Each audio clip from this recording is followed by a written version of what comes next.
Welcome back, everybody, to the Lonely Basement. Baseball cards, guys. Happy summer. We're in the heat of the summer here in the basement.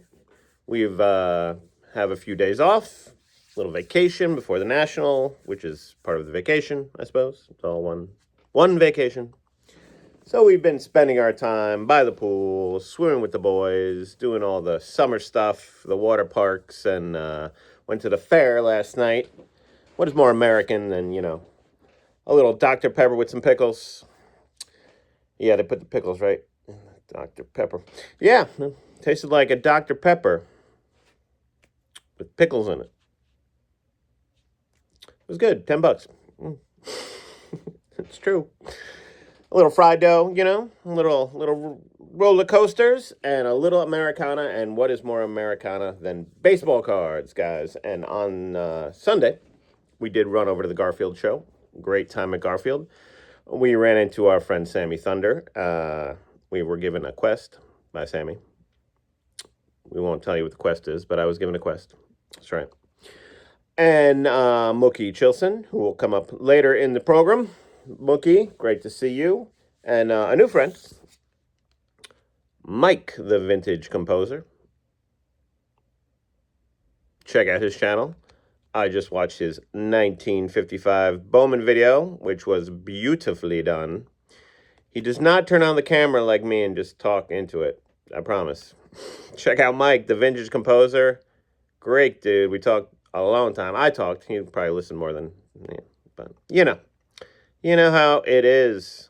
But Mike was a great guy. Listen to my stories. Listen to me yammer on a little bit. And his channel is great. I checked it out. I don't recommend channels I don't like. I promise. All right, I might. Never know. All right, guys. So we went to Garfield. And I picked up one of the most important cards I've picked up this entire year. And we'll get to that in a minute. And you may not agree, but I don't care. But we had a great time. We bought some baseball cards. And we've been having a fun couple days here. Summertime, getting a little sun, getting a little pool, getting a little fair, and getting fired up for the National and getting ready to go. So that's where we're at, guys. And we went to Garfield. And always great time at Garfield. Great vintage, vintage heavy. And there was a lot of junk wax, which also will tie in. A lot of junk wax this time around. A couple guys had some junk wax going on. So this first guy, I bought a little stack here, 10-cent cards for $1, because I saw these cards. So I made a short stack out of his box, but he had some 84 Fleer, and I needed this Guidry. 84 Fleer Ronnie Guidry. Needed that. We're going backwards in stack here. He had this Ragetti highlight card. Super special. Okay. Super special. But there's young Dave. Looking fierce in that one. Bob Forsch, who made an appearance in the last episode. Look at that. And Mike Warren. Well, yeah, Mike Warren. All right. No-hitter card.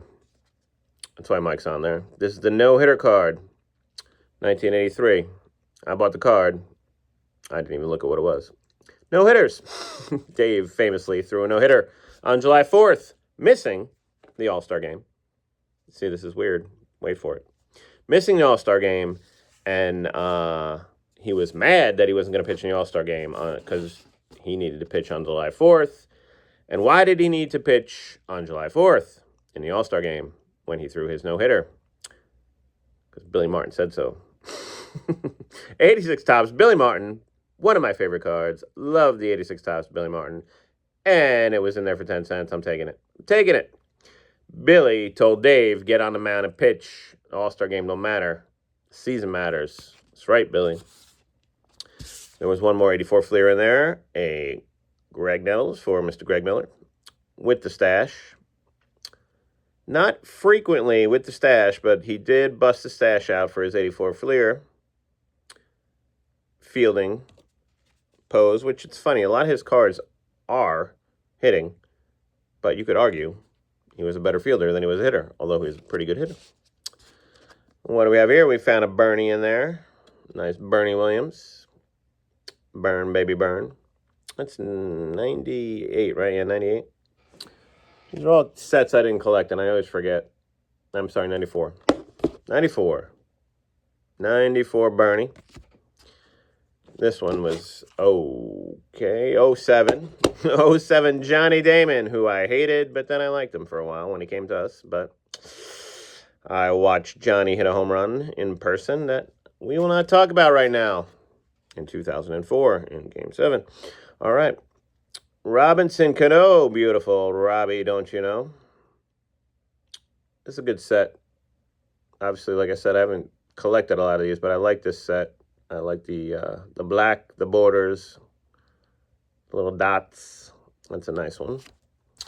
We got a 98, Tino Martinez. That's why I had 98 in mind, because this was 98. Nice 98 Tino. And for 10 cents, come on, guys. This set I actually might buy, or I'll get the team set eventually, but I really like these. This is one of my favorite sets, 08, that I did not collect. That I love the bubbles. I love it. It's like a nostalgia kind of look to me. And the multiple colors. So I got to pick some of these. I thought about buying some of these, or maybe I'll just get the team set, but I like this set. Tops, and we didn't have this card. Now, I have the team set, but I did not have the 82 Fleer. Bucky Dent and Frank White. Frank White for Chris from Missouri there. And Bucky hanging out by the cage. There you go. And I wonder... Yes, All-Star game. I was going to say, that's not Kansas City, and it's not Yankee Stadium. So it is an All-Star game pick. All-Star infielders.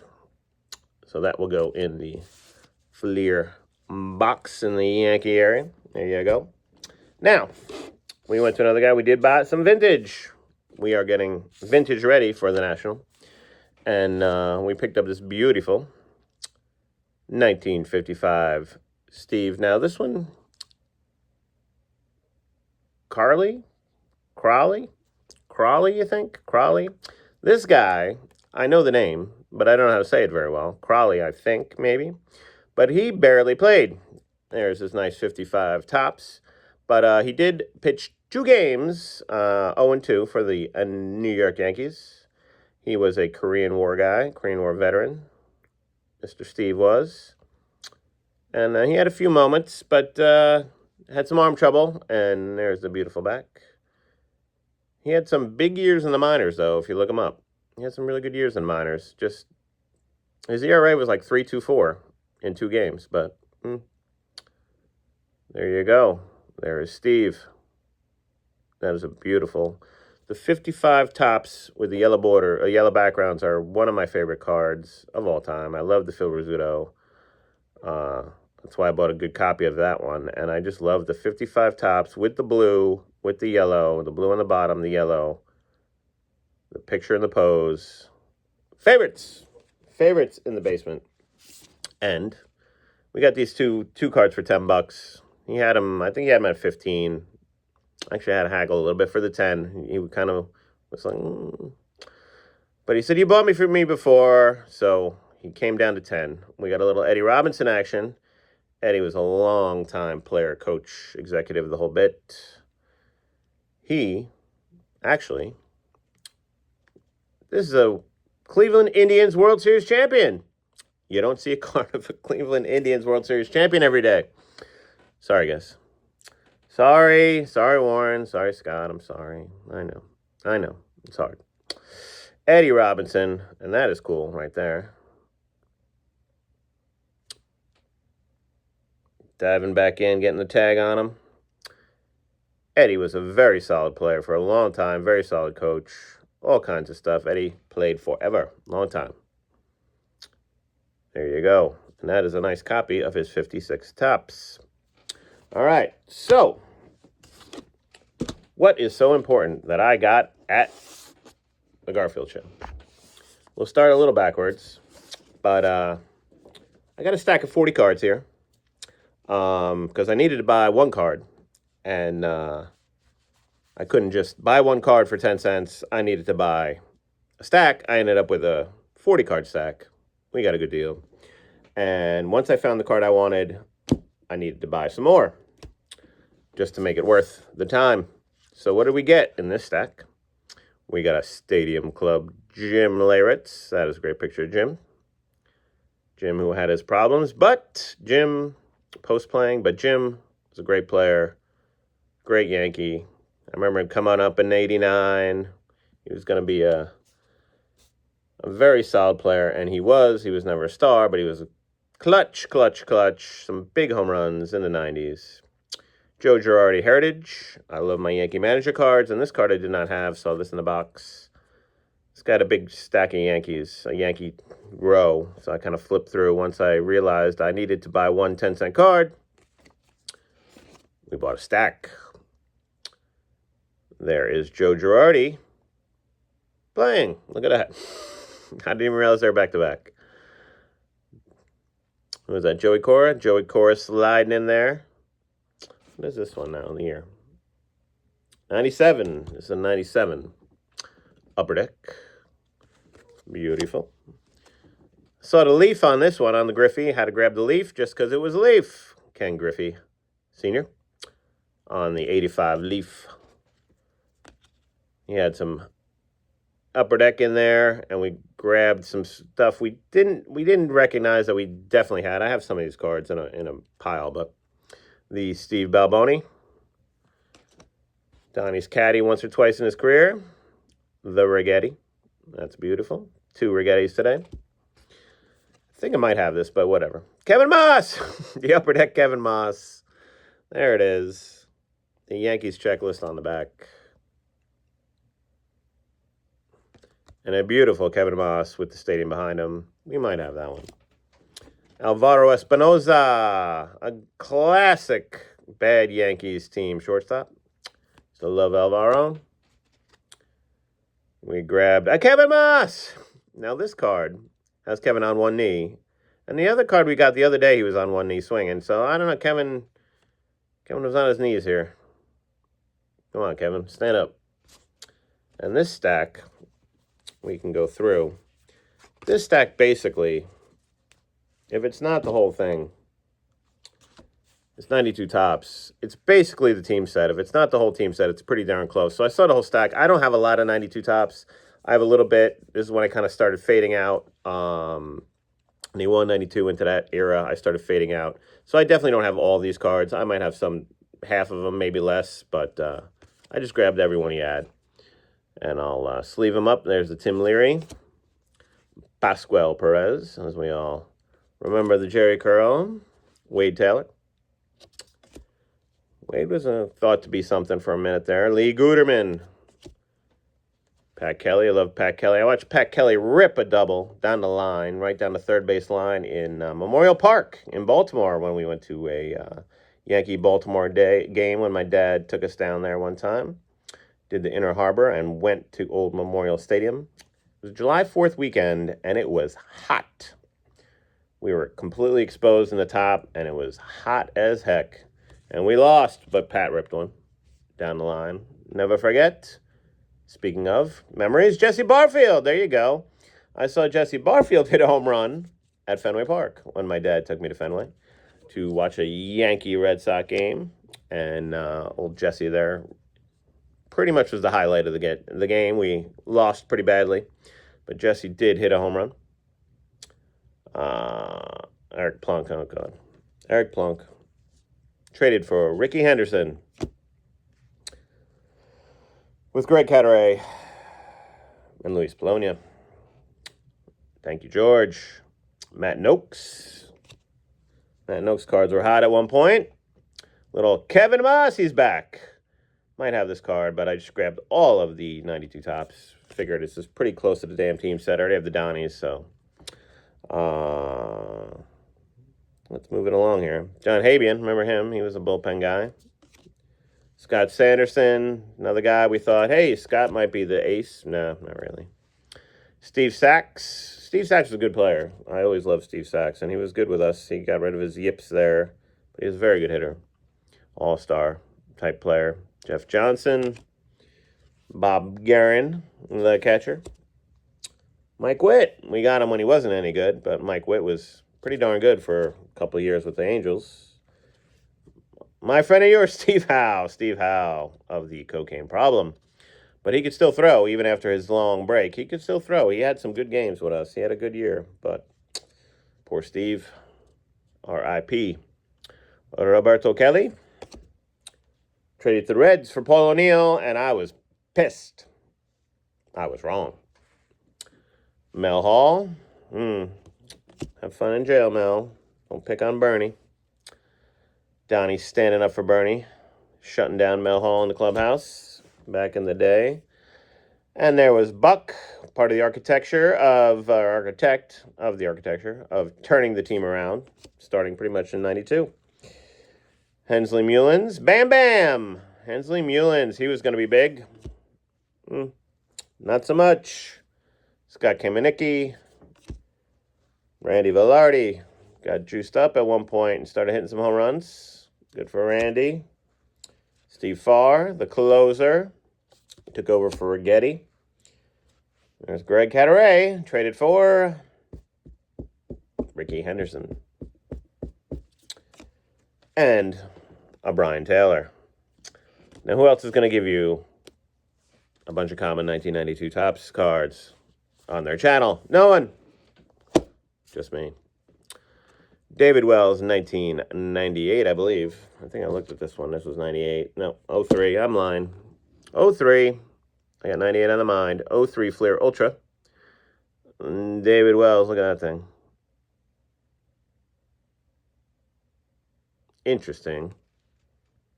Baseball card. But if I see a David Wells, number 33, in the pinstripes, I'm picking it up if I don't have it. And these last couple, I wanted to get to an even dollar number, so we got an A-Rod, and we got another A-Rod. Why not? He's in the pinstripes. And we round that off with Joe Torre. I believe this is, see, I keep saying the name years, but no, 2000. 2000, I did not have this card, so this will go well in my Yankee Manager cards. Did not have this one of Joe. Beautiful back. That's a nice set. Again, a lot of these I did not collect back in the day, in the late 90s, early 2000s. So that's what I picked up, minus one other card from Garfield. Now, the other card that was part of this stack, which is why I bought this 40-card stack, was a 1986 Topps. Now, 1986 Topps is my childhood set, the first set I ever tried to build. The real entryway into set building, collecting, for me, was 86 Topps. And it all started with something just like this. These. Going to the country store on my bike. Getting packs of 86 Topps, maybe 2, maybe 3, 35 cents. If I had 2 quarters, I was getting on my bike and riding close to probably about 15 minutes there and 15 minutes back, maybe about a half hour to get packs of these. Love it. I love just holding them. So, in 1986, I tried to complete the 86 Topps set, and I came up about 30-something cards short. When I got back into collecting, I found my checklist, and I was like 30-something cards short. I have two 800-count boxes of Topps 86 doubles, and another box that's half 86 Topps and half 87 Topps doubles. And I was about 30 cards short. I went through my brother's cards, which are some of those doubles, and I cut the list down to 21 cards. 21 cards. 21 cards. There they are. And I needed 21 cards, and I was determined to find them in the wild at card shows, not to buy them. When I'm on a quest, I want to find them in card shows, at shows. It is part of the joy of collecting for me. I wanted to find these cards and find them in the wild for 10 cents and not 99 cents at eBay, where you could easily find them, but it is not the point. It takes away from the joy of collecting for me. So, a little bit. Unless it's like Donnie Baseballs. All right, fine. Whatever, Keith. So when we went to Strongsville, I was super excited to see this guy had a row of 86 tops, pretty much the whole set, in order that I could pick through. And I found 20 of the 21 cards I needed, missing one. It happened to be a Cleveland Indian, and I happened to be in Cleveland, so it kind of made sense when I realized what I was missing.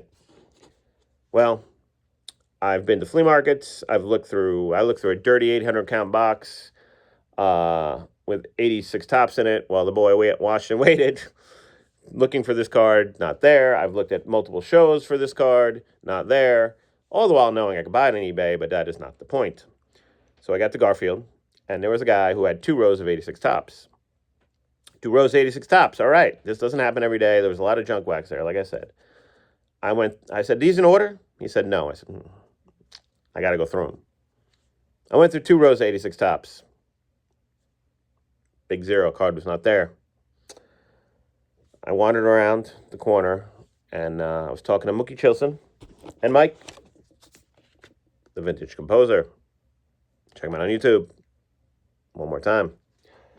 And I told Mookie I didn't find a card in there because I told him what I was doing.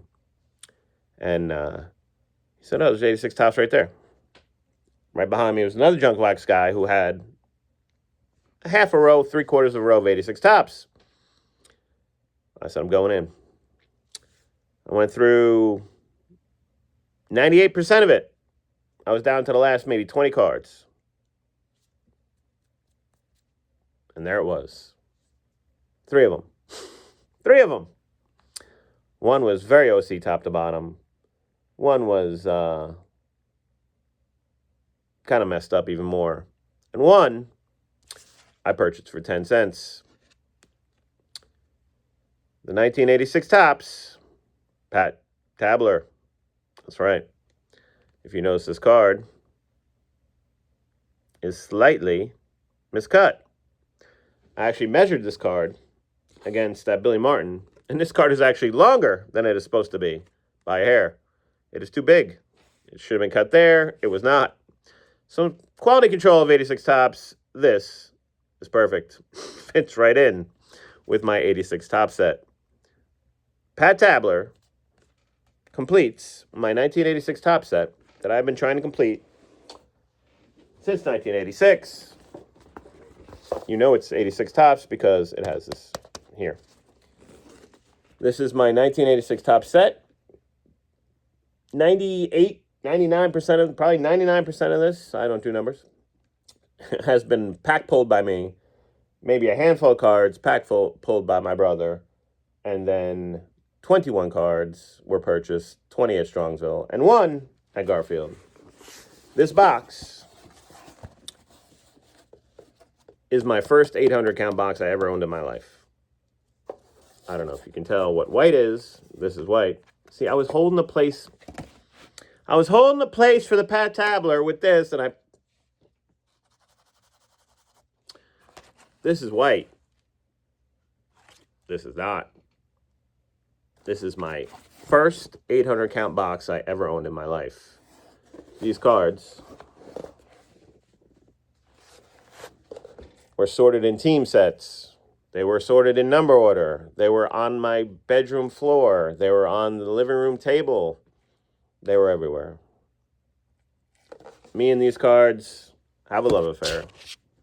My 86 top set, which no one probably cares about. But this is what collecting is all about, guys. Coughing. I can't see now, and I lost my place because I pulled that white thing out to show you how white the box is. Now I got to find Claudel Washington. Hold, please. This is what happens in the basement. Almost. We're almost there. Where are you, Claudel? There he is. There's Claudel. And there's Ernie Witt.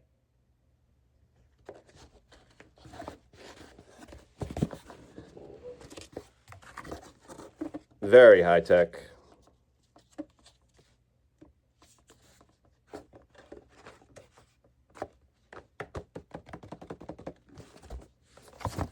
Complete! I've been waiting since 1986 to do that. And I did it my way.